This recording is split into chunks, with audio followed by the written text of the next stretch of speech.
मैं पवन श्रीवास्तव और मैं स्वागत करता हूं आपका आपके अपने यूट्यूब चैनल माई लाइब्रेरी 99 पे। सो दोस्तों, ये हमारी इंग्लिश कंटेंट के साथ 30th वीडियो है और वीडियो सीरीज़ नंबर 12 का पार्ट 1 है। मुझे पता है आपका एग्ज़ाम बहुत नज़दीक आ गया है, 5-6 दिन बचे हैं। कुछ एक इम्पॉर्टेंट टॉपिक्स हैं, टॉपिक के क्वेश्चंस हैं जो मैं करवाना चाहता हूँ। तो क्विकली मैं आप लोगों को क्वेश्चंस करवाता हूँ और आशा करता हूँ कि आप लोगों का एग्ज़ाम बहुत अच्छा हो। तो चलिए शुरू करते हैं आज के सवाल। तो पहला सवाल है, ZBB zero based budget was developed by. So ये किसने डेवलप किया था? ये डेवलप किया था मिस्टर पीटर ए फ्योर ने। ठीक है। नेक्स्ट क्वेश्चन है, PERT was developed by. So PERT was developed by the Navy Special Project Office. ठीक है। नेक्स्ट क्वेश्चन पे चलते हैं, what are the 3 levels of management.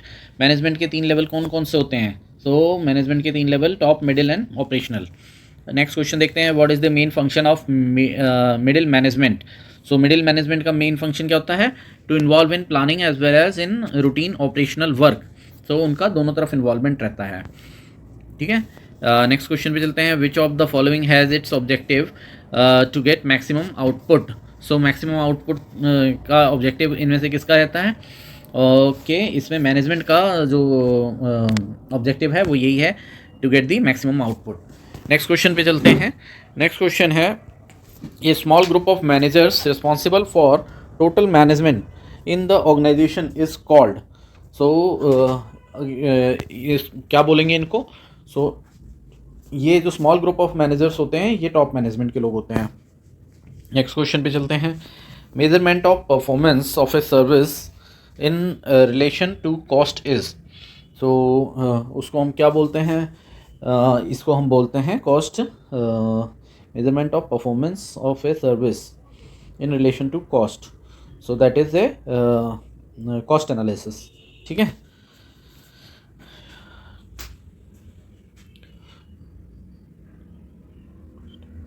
Sorry, that is not cost analysis, that is cost effectiveness. ठीक है ना, मतलब जितनी कॉस्ट इन्वेस्ट की गई है या लगाई गई है वो कितनी इफेक्टिव है, ये जांचने के लिए होता है। नेक्स्ट क्वेश्चन पे चलते हैं, organisation is a group of individuals joint together to to accomplish some common objectives. ठीक है, ये इसका आंसर हो जाएगा। अब अगला सवाल देख लेते हैं। अगला सवाल है, which level management is responsible for execution of activities, supervision and monitoring। so इस पे इसके लिए जो है मिडिल लेवल मैनेजमेंट रिस्पॉन्सिबल होता है। नेक्स्ट क्वेश्चन है, the catch word post Corp was adopted by. So post Corp was adopted by mister Luther Gulik. Okay, Mr. Luther Gulick. The next question is, the main aim of a scientific management is centered on। So scientific management का main aim किस पे centered होता है? So that is production, efficiency and precaution। मतलब production भी अच्छी हो, efficiency लोगों की अच्छी हो और प्रिकॉशन भी रहे। ये प्रिकॉशन से मतलब है सेफ्टी के साथ हो, मतलब ऐसा ना हो किसी को चोट लग जाए। नेक्स्ट क्वेश्चन भी चलते हैं, the function of elements of a management are planning, organising, staffing, direction, coordination, reporting and budgeting. ठीक है। नेक्स्ट क्वेश्चन है, cost benefit analysis means. So cost benefit analysis means value for money, performance evaluation based on cost, finding out unit cost, performance evaluation based on inputs. So इसका answer हो जाएगा value for money. ठीक है। Next question है, programme evaluation and review technique, PERT and critical path method CPM are used in improving quality in. So इनका उपयोग जो है कहाँ की क्वालिटी इम्प्रूव करने के लिए यूज़ किया जाता है? Modern management. ठीक है। नेक्स्ट क्वेश्चन है, what is the meaning of MBO। MBO means manage through objectives. Okay. Next question है, which of the following acronym represents the functional element of scientific management. So अभी हमने पीछे पढ़ा था वो पोस्ट कॉर्प, POSDCORP। ठीक है। अगला सवाल है, who propounded management theory of human relation. Management theory of human relation किसने दिया था? वो E. मायो ने दिया था। Management by objective is the managerial behaviour that emphasises on getting specific aims. Who gave this definition of MBO। So ये दिया था हेंडरसन ने। Organisational chart so the structure of an organisation in the way. So किस तरह से दिखाता है? Organisational chart जो है वर्टिकल एंड लीनियर फॉर्म में शो करता है. What is full form of MBO? Management by objective. Okay, next question पे चलते हैं. Theory X and theory Y relate to. So theory X and theory Y are related to motivation. Who coined the term post corp? Post corp अभी हमने post Corp term जो है वो किसने दिया था? सो पोस्ट कॉर्प टर्म जो है मिस्टर लूथर गुलिक, हमने पीछे पढ़ा था, गुलिक एंड उर्वरिक ने दिया था. सो यहाँ पे सी आंसर हो जाएगा. Who is the propounder of industrial, social, psychological and human behaviour theories of management? So इसके जो अभी हमने पीछे देखा भी था, human behaviour theory of management, E Mayo. So E Mayo जो है वो रिलेटेड है industrial, social, psychological and human behaviour theory of management के लिए. Who first propounded the concept of MBO? MBO का कॉन्सेप्ट सबसे पहले कौन लेके आया? So that was Peter Drucker. Next question है quality circles in organisation is used in. So quality circles in organisation is used in participative management. What is the time period of scientific management? Scientific management का time period that was started after 1950. Next question पे चलते हैं. Henry Fayol is connected with which school of thought? So Henry Fayol is connected with classical school of thought. Who classified scientific principles of management with library management? Scientific principles of management with library management ये करने वाले थे mister E.J. Evans. उसके बाद McGregor is concerned with which school of thought of management? So MacGregor is concerned with which school of thought of management? MacGregor was related to human relation. Okay.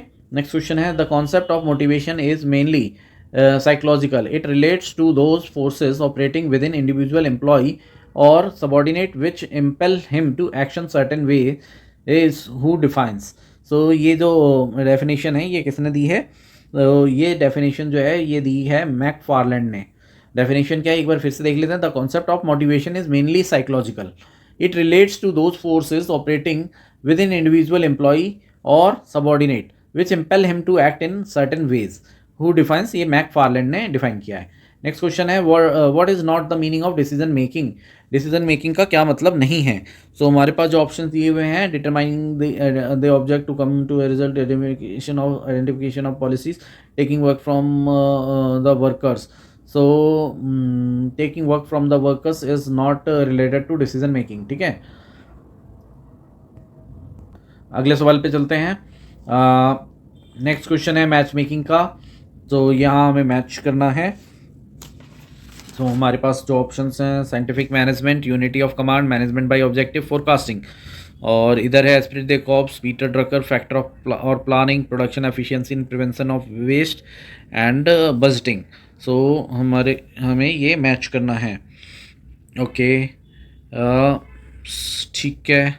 Scientific management सबसे पहले हम देख लेते हैं, जो हमें पता है उसको मार्क कर लेते हैं. साइंटिफिक मैनेजमेंट किससे रिलेटेड है? अभी हमने पीछे एक पढ़ा भी था, production efficiency and prevention of waste. So scientific management आ जाएगा 1 का हो जाएगा डी. ठीक है, 1 का हो जाएगा साइंटिफिक मैनेजमेंट.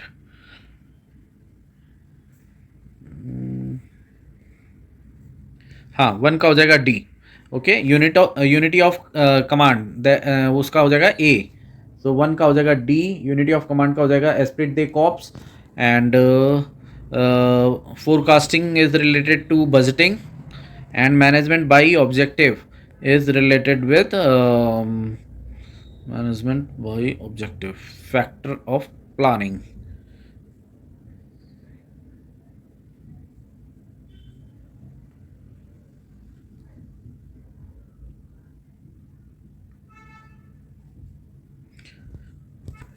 ओके नहीं, मैनेजमेंट बाई ऑब्जेक्टिव हो जाएगा पीटर ड्रकर. इसका मतलब हो गया साइंटिफिक मैनेजमेंट, ये इसका आंसर है production efficiency and prevention of waste. Unity of command ये रिलेटेड है esprit de corps. And management by objective Peter Drucker, forecasting, budgeting. So ये इसके आंसर्स हो गए. Let's move to next question. What is the second step in decision making process? So decision making process में second step क्या होता है? That is identification of the problem.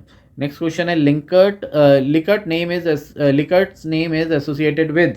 So Likert का name किससे एसोसिएटेड है? Likert का name जो है स्टाइल ऑफ लीडरशिप से रिलेटेड है। नेक्स्ट क्वेश्चन है स्केलर चेन सोज, स्केलर चेन क्या शो करता है? Authority structure. The premier institution for prescribing standards in India is, so premier institute for prescribing standards for in India is bureau of Indian standards. What is the focus of planning? So focus of planning क्या किस पे होता है?